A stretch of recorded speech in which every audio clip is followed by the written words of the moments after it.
सी friends, exercise 6.6 का 12th standard differential equation चल रहा था। उसका क्वेश्चन नंबर 3 देख लेते हैं। बिल्कुल वैसे ही है, क्वेश्चन नंबर 2 की तरह ही है। If a body cools from 80 degree to 50 degree, देखो क्या बता रहा है कि 80 डिग्री टू 50 डिग्री पे बॉडी कूल हो रही है 50 डिग्री। ओके, क्वेश्चन आप टेक्स्ट बुक में से देख लेना। फ्रॉम क्या है, at room temperature at 25 degree. 25 degree room temperature है, उसका रूम टेम्परेचर है। देखो 80 टू 50 मतलब टेम्परेचर फॉलिंग हो रहा है, कम होते जा रहा है, मतलब माइनस में आना चाहिए, इसको याद रख लेना। So find the temperature of the body, temperature at 25 degree in 30 minutes. 25 degree in 30 minutes. So find the temperature of the body after 1 hour. After 1 hour temperature कितना रहेगा, मतलब पहले देखो इसको एनालाइज करना पड़ेगा। उसको क्या रहेगा, जब एट T0 मीन्स टेम्परेचर जब ज़ीरो था, है ना, ये टाइम जब ज़ीरो था तब उसका टेम्परेचर कितना था 80 डिग्री, मतलब जो स्टार्टिंग हो गया। जब स्टार्टिंग रहता है तब T0 ही रहता है हमेशा। अब वो फॉलिंग हो गया, मतलब टेम्परेचर 50 हो गया। कब हो गया, जब रूम टेम्परेचर पे मतलब 25 डिग्री कितने मिनट्स में हो गया था, 30 मिनट्स में हो गया था। देखो कोई एक बॉडी है जैसे यहाँ पर, है ना, वो 80 डिग्री पे 80 डिग्री पे थी, उसको कूल हो गया 50 डिग्री पे आ गई वो, लेकिन कितने मिनट्स लगे उसको, 30 मिनट्स में, है ना, 30 मिनट्स में 50 डिग्री पे आ गया। तो हमको फाइंड क्या कर लेना है वो भी लिख लेते हैं। 1 आवर में कितना टेम्परेचर हो जाए, find the temperature of the body after 1 hour. 1 hour के बाद उसका टेम्परेचर कितना होगा। 1 आवर को हम लिख सकते हैं 60 मिनट्स, क्योंकि ये 1 मिनट में दिया हुआ है ना, इसलिए ये भी मिनट में ले लो, वरना अगर कोई मिनट में नहीं दिया हुआ रहता तो फिर हम आवर में ही ले लेते थे। टेम्परेचर मालूम कर लेना है, फाइंड द टेम्परेचर। अब टेम्परेचर के लिए हम कौन सा रूल बताए थे कि by Newton's cooling law. By Newton's cooling law means temperature falling वाला था, क्या था वो, d theta upon d t और थीटा माइनस थीटा ज़ीरो, ये था। इसको याद आना चाहिए आपको। अब देखो इसको हम के कांस्टेंट यूज़ कर लेते हैं। D theta upon d t is equal to k आ जाएगा थीटा माइनस थीटा ज़ीरो। अब देखो थीटा ज़ीरो मतलब ये रूम टेम्परेचर है, थीटा ज़ीरो मतलब क्या है, ये रूम टेम्परेचर है, और ये माइनस में आएगा क्योंकि फॉलिंग हो रहा है टेम्परेचर। अब देखो क्या कर लेंगे इसमें, चेंज कर दो इसको, डी थीटा सिंप्लीफाई कर दो, d theta is equal to d t तो इधर आएगा, है ना, और के भी इधर आएगा, और माइनस ये सेम रहेगा, मतलब ये गया कहाँ फिर अभी, थीटा माइनस 25 आएगा।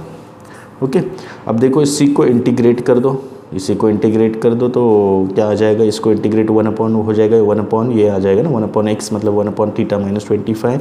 सो it will come theta minus 25 is equal to, minus तो सेम रहेगा, के कांस्टेंट है, के निकालेंगे तो 1 dt मीन्स t और प्लस सी। हर क्वेश्चन में ऐसा ही आते रहेगा, ये फर्स्ट इक्वेशन रहेगी। ओके, अभी फर्स्ट इक्वेशन के बाद क्या करते हैं हम, t is equal to 0 put कर लेते हैं, और थीटा कितना रहेगा 80 डिग्री रहेगा। इसी को लिख लो लॉग 80 डिग्री, थीटा को निकाल दो, यहाँ पर 80 लिख दो, 80 माइनस 25, है ना, फिर क्या आ जाएगा माइनस ये माइनस के, और t टाइम कितना है यहाँ पर 0 है, प्लस c आ जाएगा, मतलब ये 0 होने वाला है, तो c is equal to 80 minus 25 कितना आ जाएगा 55, ये आ गई c की वैल्यू, और ये इक्वेशन नंबर 2 रहेगा। ओके, अब क्या कर लेते हैं हम, ये इक्वेशन नंबर 2 आने के बाद when t is equal to बता रहा है कि 30 मिनट्स टेम्परेचर कितना रहेगा 50 डिग्री रहेगा। 1 आवर का मालूम कर लेना है आपको बाद में। तो क्या कर लेंगे, देखो सेम फर्स्ट इक्वेशन में ही पुट करो वैल्यू, लॉग ऑफ ये थीटा है यहाँ पर कितना रखना है 50 माइनस 25 इज इक्वल टू, के की वैल्यू रख दो, के की वैल्यू सी की वैल्यू रख दो, सी की वैल्यू कितनी है यहाँ पर देखो, ये माइनस के, टी कितना आ जाएगा 30 और प्लस सी, सी की वैल्यू कितनी है हमारे पास, log 55 आ जाएगा। अब देखो क्या कर सकते हैं, 50 माइनस 25 कितना आ जाएगा, log 25, मॉड निकाल दो क्योंकि ये डायरेक्ट पॉजिटिव में आ गया नंबर। ओके, ये -30k प्लस log 55। अब क्या कर सकते हैं इसको, ये जो माइनस वाला है ना इसको इधर ले लो तो प्लस में आ जाएगा। फिर log 55 वैसे के वैसे रख दो, इसको इधर ले लो तो क्या हो जाएगा, log 25 हो जाएगा। फिर क्या करेंगे देखिए, ये log की प्रॉपर्टी यूज़ कर दो, 30k is equal to log common ले लो तो क्या हो जाएगा, देखो 55, मॉड की ज़रूरत नहीं, यहाँ पर नंबर है 25 हो जाएगा। 5 5 ज़ा 25, 5 1 ज़ा 5, 5 1 ज़ा 5, तो 30k is equal to 11/5 log है उसके साथ, है ना। सो k इज़ इक्वल टू क्या आ जाएगा, देखो k इज़ इक्वल टू क्या आ जाएगा, 1/30 सेम रहेगा, 1/30 log ऑफ 11/5, ये आपका रहा थर्ड। अब देखो k की और c की वैल्यू मिल गई, this is the k and this is the c, दोनों की वैल्यू फर्स्ट में रख दो, फर्स्ट इक्वेशन में रख दो। फर्स्ट इक्वेशन क्या है, ये है log, है ना, इसमें रखेंगे हम, जो फाइंड कर लेना है उसकी तरफ जाते हैं। When t is equal to 1 hour बता रहा है ना, तो 1 आवर मतलब 60 मिनट्स और टेम्परेचर फाइंड कर लेना है। ओके, तो ये लिख दो, log theta -25 is equal to -kt plus c। ये फर्स्ट इक्वेशन जो आई थी उसी में रखना है ना हर बार क्वेश्चन। तो यहाँ पर क्या हो जाएगा, देखो टेम्परेचर फाइंड कर लेना है, यानी थीटा मालूम कर लेना है, तो लिखेंगे log theta -25 is equal to -k। k की वैल्यू हमारे पास क्या आई थी, 1/30 log 11/5। t की वैल्यू कितनी है हमारे पास यहाँ पर 60 है, और प्लस c की वैल्यू कितनी है, log 55। ओके, ये देखो log 55, ये पुट कर लेंगे वैल्यू। अब देखो क्या आ जाएगा, log theta -25 is equal to, ये 30 से ये कैंसिल हो जाएगा, क्या 32 ज़ा 60, है ना, तो ये 2 को पीछे ले लो तो क्या हो जाएगा, देखो 2 log, है ना, -2 log, तो इसको हम पहले ले लेते हैं क्योंकि माइनस में है ना, तो log 55 पहले ले लो। ओके, और ये माइनस वाला बाद में ले लो, तो 2 log 11/5 हो जाएगा। वो एडजस्टमेंट कर दी हमने। थीटा -25 इक्वल टू, अब क्या कर सकते हैं देखिए, इसका स्क्वायर दे दो, log 55 माइनस log ऑफ 11/5 का स्क्वायर हो जाएगा, ये पावर में चला जाएगा। अब देखो क्या कर सकते हैं, और log theta -25 is equal to log of 55 upon इसका 11 का स्क्वायर कर दो तो कितना आ जाएगा, 121, और 5 का स्क्वायर 25 आ जाएगा। फिर देखिए log of theta -25 is equal to क्या आ जाएगा, ये ऊपर चला जाएगा, यानी ये लिखेंगे log ऑफ 55 इंटू 25 अपॉन 121 आ जाएगा। ओके, अब इसको रिड्यूस कर दो, 5 1 ज़ा 5, 5 1 ज़ा 5,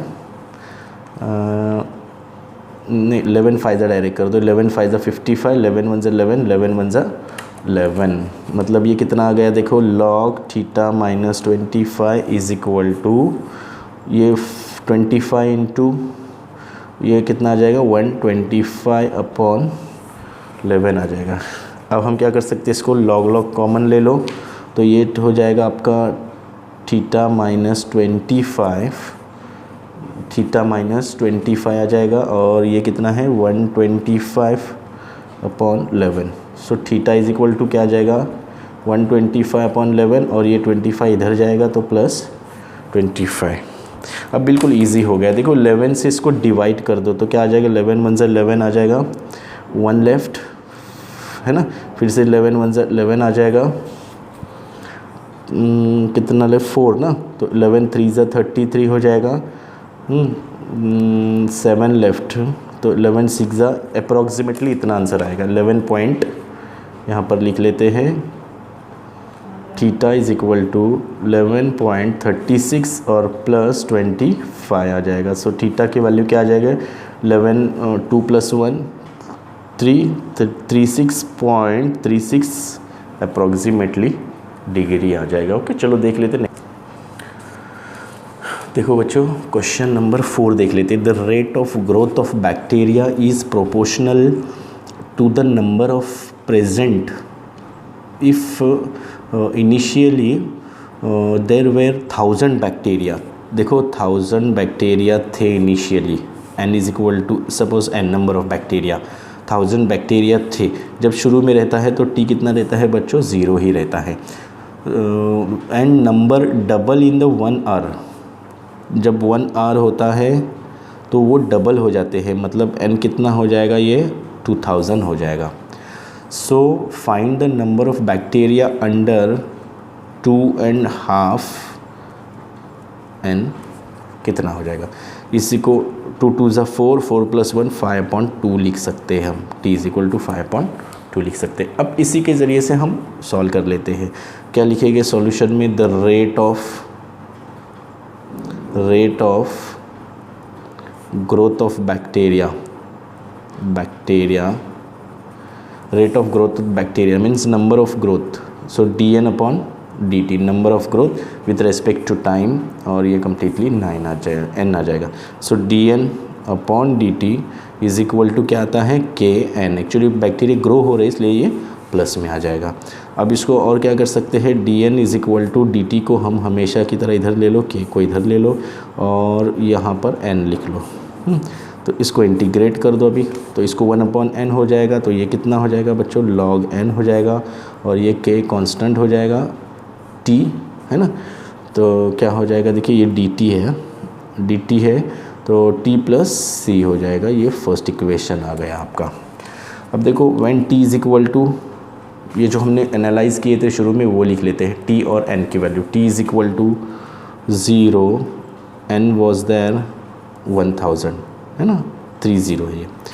तो अब किस में वैल्यू पुट कर लेना है, इसमें 1 में, हमेशा 1 में ही पुट कर लेना है। यहाँ पर कितना आ जाएगा 1000, ये n की वैल्यू आ जाएगी, इज़ इक्वल टू k की वैल्यू नहीं पता है, t की 0 + c, तो ये कितना आ जाएगा देखो, log ऑफ 1000 है ना। ये मॉड में से निकाल दो क्योंकि डायरेक्ट पॉजिटिव नंबर है, 0 यहाँ पर c आ गया, ये हमारी सेकंड इक्वेशन आ गई है। अब हम क्या कर लेते हैं, सेकंड इक्वेशन, इससे पहले हमने क्या कर दिए थे, सेकंड इक्वेशन जैसे आई थी इस क्वेश्चन में, देखो सेकंड इक्वेशन आई थी, उसके बाद हमने t is equal to 30 minutes ले लिए थे। तो बिल्कुल यहाँ पर भी आगे का ले लेते हैं, when t is equal to क्या बता रहे हैं आगे, देखो t इज़ इक्वल टू 0, 1000 हो गया, 1 आवर और 2000 लेना है, 1 आवर तो n is equal to double हो जाएगा, बता रहा है 2000। यानी हम क्या कर लेंगे बच्चों, ये सेम लिखेंगे, यहाँ पर लिखेंगे log n की वैल्यू कितनी आ जाएगी 2000, ओके। और k की वैल्यू नहीं पता है हमको, तो और t की वैल्यू है 1 + c आ जाएगा, ओके। तो इधर क्या आ जाएगा देखो, c की वैल्यू भी पुट कर लो, c की वैल्यू कितनी है हमारे पास, log 1000, क्योंकि फिर से नहीं तो c की वैल्यू आ जाएगी, तो ये k हो जाएगा है ना। ये लिख दो log 2000, इसको इधर ले लो तो क्या हो जाएगा, -log 1000। आ रहा है समझ में। अब देखिए हम क्या कर लेंगे इसको, ये माइनस में आ गया है, माइनस में मतलब डिवीजन में आ गया है, तो log को कॉमन ले लो और मॉड की ज़रूरत नहीं है। 2000/1000 इक्वल टू k, तो ये कैंसिल कर दो, 0 0, तो क्या हो जाएगा देखो, log 2 is equal to k। अब k की वैल्यू और c की वैल्यू पुट कर लो, लेकिन वैन क्या लिखेंगे, when t is equal to कितना है देख लेते हैं क्वेश्चन में, 2.5 मीन्स 5.2, तो लिख दो 5.2, तो n हमको फाइंड कर लेना है। अब हम क्या कर लेते हैं, वही लिख लेते हैं first equation, log n is equal to k t + c, इसमें पुट कर लो वैल्यू को, तो क्या आ जाएगा देखो, log n फाइंड कर लेना है, नंबर ऑफ़ बैक्टीरिया, k की वैल्यू कितनी आई है, log 2 आई है, log 2, और t की वैल्यू कितनी है यहाँ पर 5.2, और प्लस c की वैल्यू हमारे पास है log 1000। इसको इधर ले लो, log of n is equal to 5.2 log 2 plus log of 1000। अब देखो आगे इसको सॉल्व कर लेते हैं, कैसे सॉल्व कर लेंगे इसको, ये 5.2 है ना, इसके स्क्वायर में जाएगा, log n लिख दो, log n is equal to log 2 इसका 5.2 हो जाएगा, पावर में जाएगा ये, है ना, प्लस log ऑफ 1000। अब देखो ये 5.2 को हम कैसा सॉल्व कर सकते हैं, 2 का 5.2, देखो रफ पे बता रहे 2 का 5.2 कैसा सॉल्व कर सकते हैं, मतलब 2 को 5 टाइम्स मल्टीप्लाई कर दो, 2 2 2 1 2 3 4 5 टाइम्स, ये हो गया, है ना, ये पावर होता है और ये स्क्वायर रूट है, मतलब यहाँ पर 2 आ जाएगा। ये देखो दोनों में से एक 2 आ गया, ये दोनों में से एक 2 आ गया, ओके, 2 2 ज़ा 4 और ये 2 बाकी बचता है, तो यहाँ पर जो बाकी बचता है वो अंडर रूट में ही आएगा, 2 2 ज़ा 4 अंडर रूट 2 आ गया इसका आंसर। मतलब हम यहाँ पर देखो ये सेम लिखेंगे, log n is equal to यहाँ पर लिखेंगे, इसको निकाल कर ये log तो सेम रहेगा, 4 अंडर रूट 2 लिखेंगे प्लस log ऑफ 1000, है ना। अब क्या करेंगे, देखिए इसमें से log को अगर ये ले लेते हैं कॉमन तो क्या हो जाएगा, देखो log 4 अंडर रूट 2 इंटू 1000, है ना, इंटू हो जाएगा ये। तो और क्या कर सकते हैं, देखिए log n is equal to, इसमें से भी log रिमूविंग log लिख दो, रिमूविंग log, तो ये मल्टीप्लाई कर दो 4 under root 2 into 1000। Under root 2 की वैल्यू दी हुई है क्वेश्चन में, क्या है क्वेश्चन में वैल्यू, देखो 1.414, अगर नहीं भी दी हुई है ना तो आपको ये याद रख लेना है, इंटू 1000। अब क्या कर लेंगे, इसका मल्टीप्लाई कर दो, है ना, ये n आने वाला है, 4 4 ज़ा 16, 4 1 ज़ा 4 एंड 1 5 हो जाएगा, 4 4 ज़ा 16, 1 कैरी, 4 1 ज़ा 4 एंड 1 5, ओके। यहाँ पर 1 2 3 3 के बाद डेसिमल पॉइंट है, into 1000। So n is equal to, इससे मल्टीप्लाई कर दो तो कितना आ जाएगा, देखो 5 6 5 6 1 2 3 0 भी आ जाएगा क्योंकि 1 है ना, ये 0 1 2 3 के बाद डेसिमल पॉइंट 1 2 एंड 3, यानी ये निकल चुका है। तो आपका आंसर आएगा n इज़ इक्वल टू 5 6 और 5 6, यानी ये लिखोगे क्या आप, नंबर ऑफ बैक्टीरिया। तो ये 2 क्वेश्चन आप तक पहुंच गए। वीडियो पसंद आ गया होगा तो लाइक कीजिए, शेयर कीजिए और सब्सक्राइब